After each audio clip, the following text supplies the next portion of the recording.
Mankind. We think of ourselves as masters of the planet. We are at the peak of history, at the cutting edge of technology. But in fact, we are a species that has lost its memory. We went through a great trauma.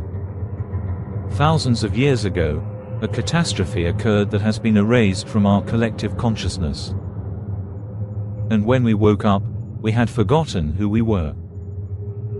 There were giant skeletons around us, pyramids, temples, stones reaching up to the sky. We didn't make them. But we embraced it as if we did it. We looked at them and called them cemeteries, primitive. Because accepting the truth meant admitting our own helplessness. The lifespan of the reinforced concrete skyscrapers we build today does not exceed 100 years, even with the best maintenance. Iron rusts, concrete cracks. But the Great Pyramid in Egypt. It is a mountain that we claim is 4,500 years old, but has been there for perhaps 12,000 years. Look at its geographic coordinates, 29.979245 north. The value of the speed of light in meter per second, 299,792,458. Isn't this sensitivity too much for a grave? Or are these piles of rocks a giant backup hard drive, left by someone in case we forget?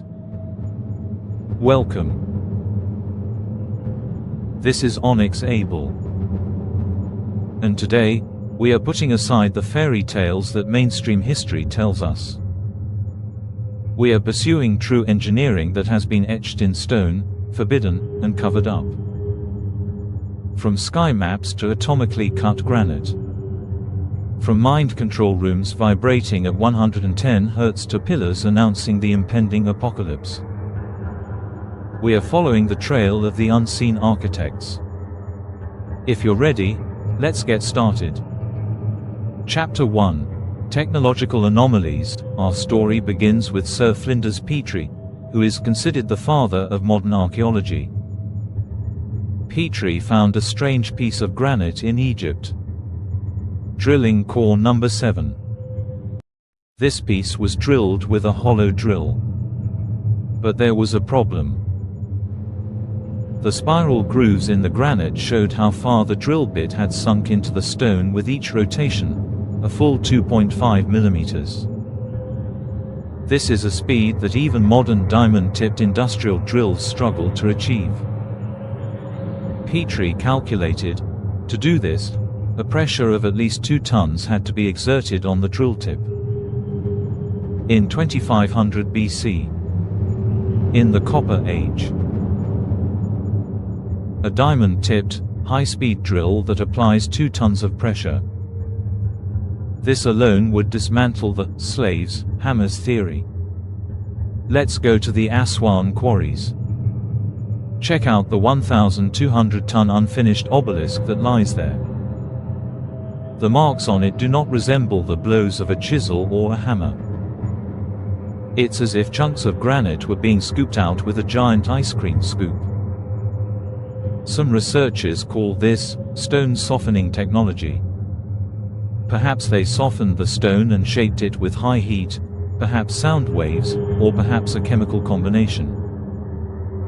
Because you can't carve granite that smoothly with impact, it would crack. They were not cutting the stone, they were shaping it.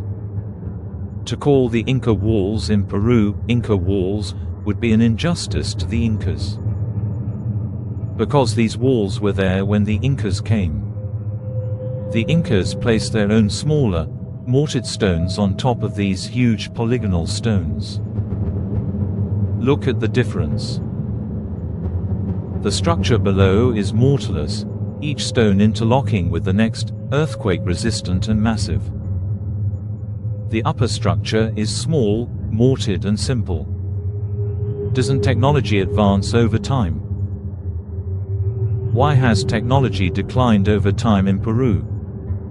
Because the people who built those lower parts were not Incas. They were the masters before the flood. Chapter 2: Global Signature.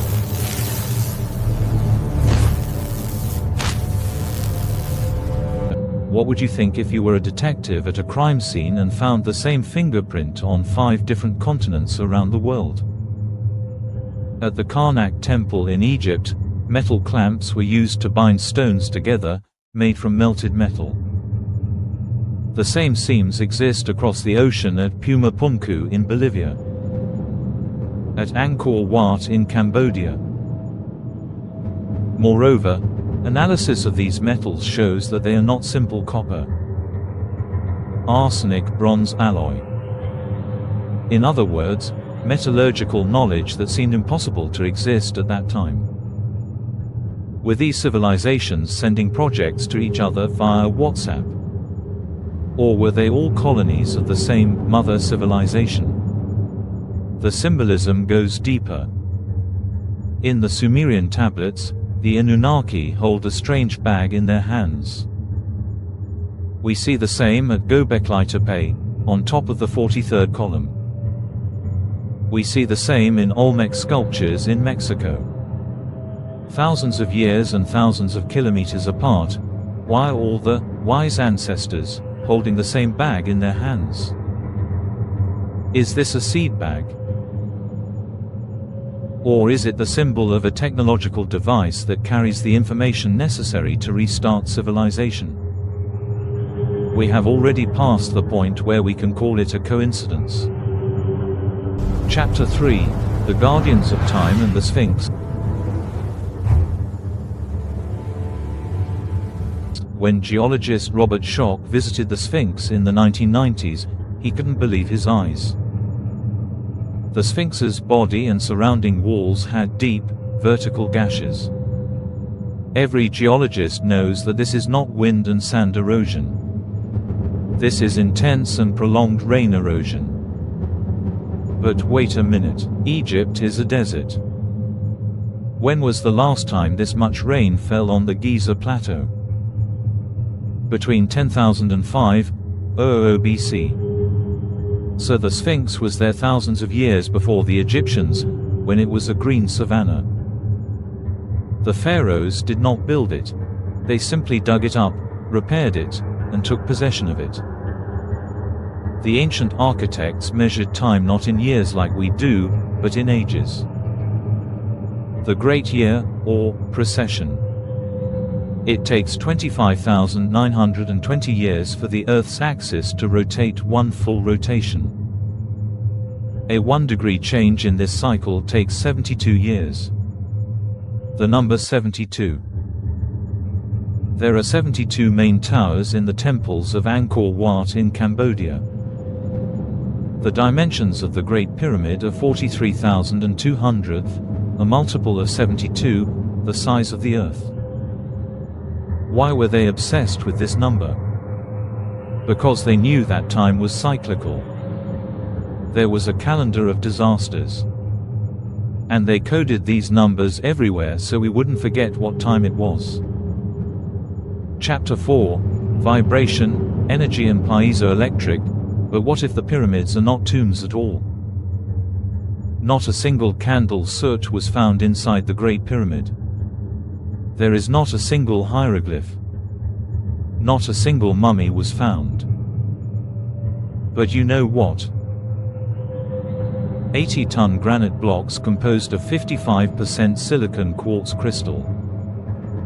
A scientific fact: if you put pressure on a quartz crystal, it produces electricity. This is called piezoelectricity. The pyramid, with its millions of tons of weight, puts tremendous pressure on these granite chambers. According to engineer Chris Dunn's theory, the Great Pyramid was a massive geomechanical power plant. It generated electromagnetic energy using sound waves and vibrations of underground water. Maybe wireless electricity, maybe a communication technology we don't understand today. The language of stones is frequency. See the plan of the temples in Malta from above. These are not random circles.